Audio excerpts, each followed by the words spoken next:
Darts are one of those things that are critical when it comes to garment sewing. You are not going to get very far into your garment sewing journey before you come across a dart. So today I'm going to show you the best way to sew darts. It's easy, it's accurate. You will be able to sew beautiful darts using the tips and tricks that I have developed throughout the years. So let me show you how I sew every single one of my darts. Okay, so there are two types of darts that you will come across in garment making.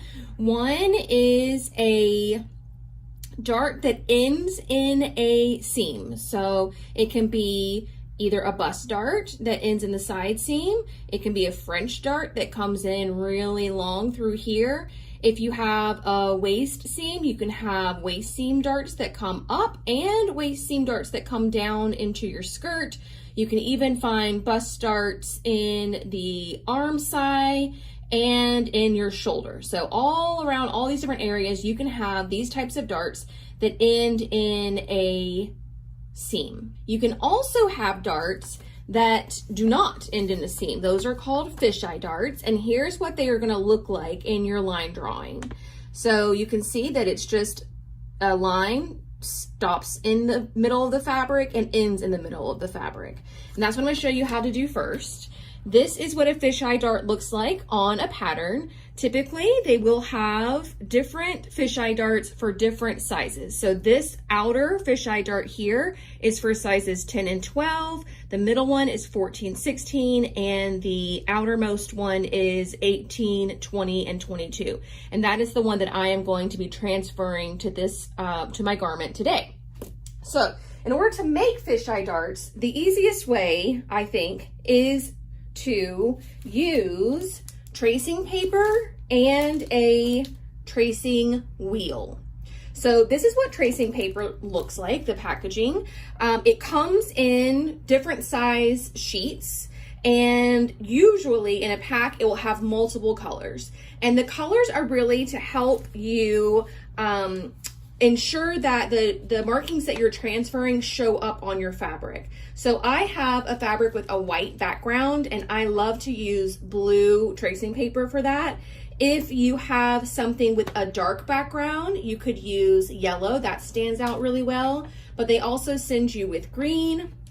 You get this pink color, and you get white to just help you find the one that stands out on your fabric the best. So, but as you can see, the paper comes in a really large sheet, and I need to get the dart transferred on two sides of fabric. I need it to be on the left side and the right side. So what I like to do is to cut my tracing paper right up this fold that they already provided us with, and that's going to give me essentially two blue sheets so that I can place one on top and one underneath and do one pass with my tracing wheel, and it'll cover both sides of the fabric.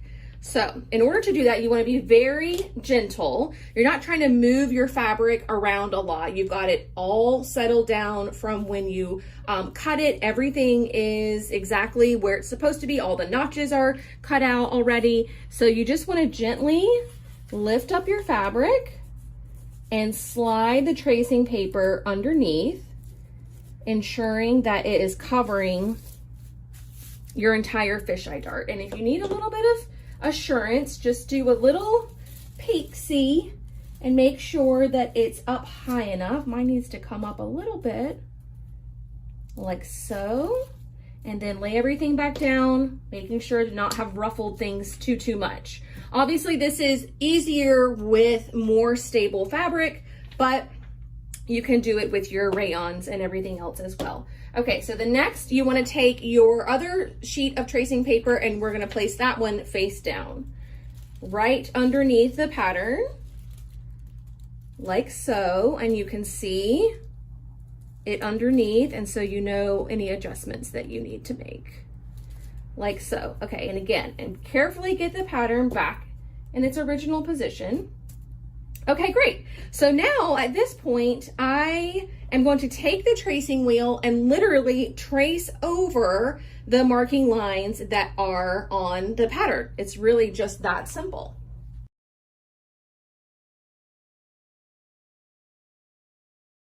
Okay, now that I've got that done, I like to take like the end of a pencil or something and just get these little circles, these little dots marked, because they do help you whenever you are sewing the dart. So I just take the blunt end and add a little bit of pressure and it'll transfer those markings for me.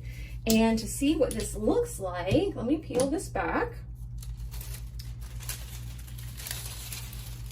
You can see that the tracing wheel marked through the tracing paper, and it is subtly marked onto our fabric. And I'll show you the other side as well. Now that everything is done, I can move my pattern pieces. So here are the markings. You see those subtle blue lines. You don't need it to be extra, you know, dark. You just need it enough to be able to sew it at your machine. And so then on the other side, you can see the markings there. So I'm going to stick my pin into one leg of the dart, push it underneath the fabric, and come up through the other line of the dart. So my pin is in both lines of the dart, and then I'll just slide it back and hold it in place. So this little area of my pin is in the same place on both legs. Then I'll come out to the points and I will put a pin there.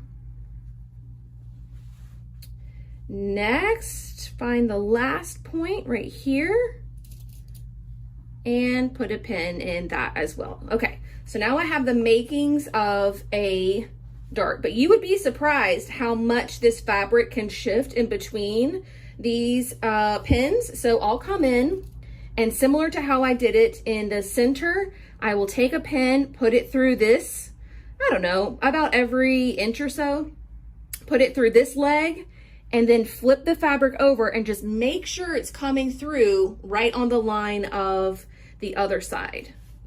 And I'll do a few of those. As it gets smaller, I'll start the pin out here, and then I'll put the tip of it through the line, and just again make sure it's coming through on the other side, like so. And then I'll do one last one. Obviously, the shiftier your fabric is, the more that you will need to keep double checking and triple checking that your dart legs are completely lined up from one side to the other. Okay, let me finish this other one. All right, now we've got this marked. So when you get to your sewing machine, your instinct might be, I'm just going to start here and zip, zip.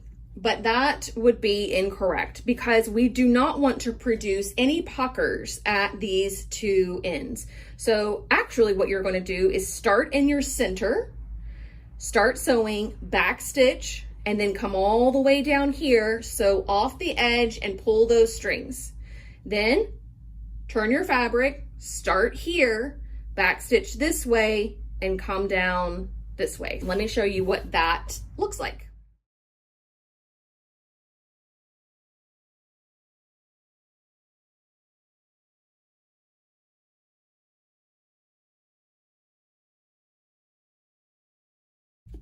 This is the other side. I did end up moving the pins to the other side so that they wouldn't be going underneath the presser foot.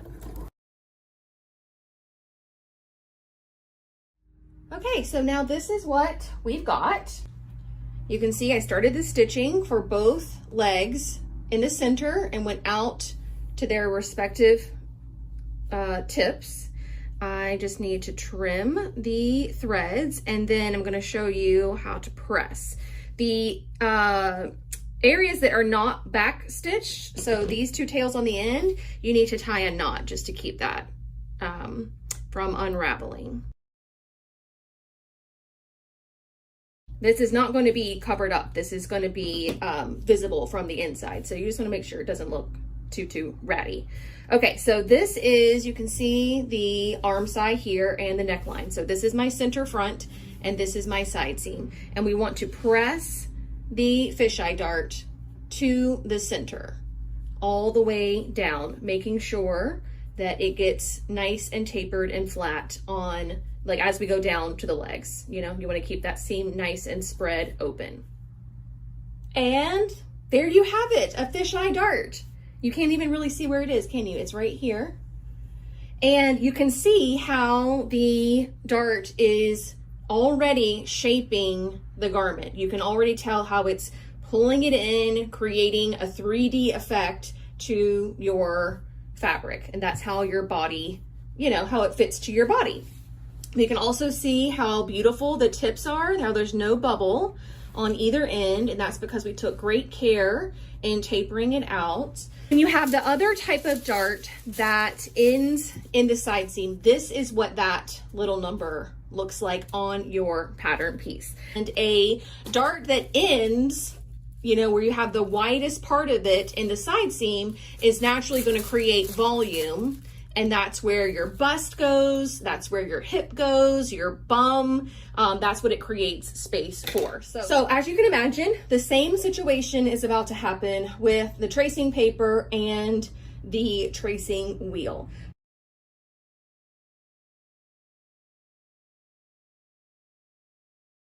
We are done with that. And I'm also going to clip into the legs.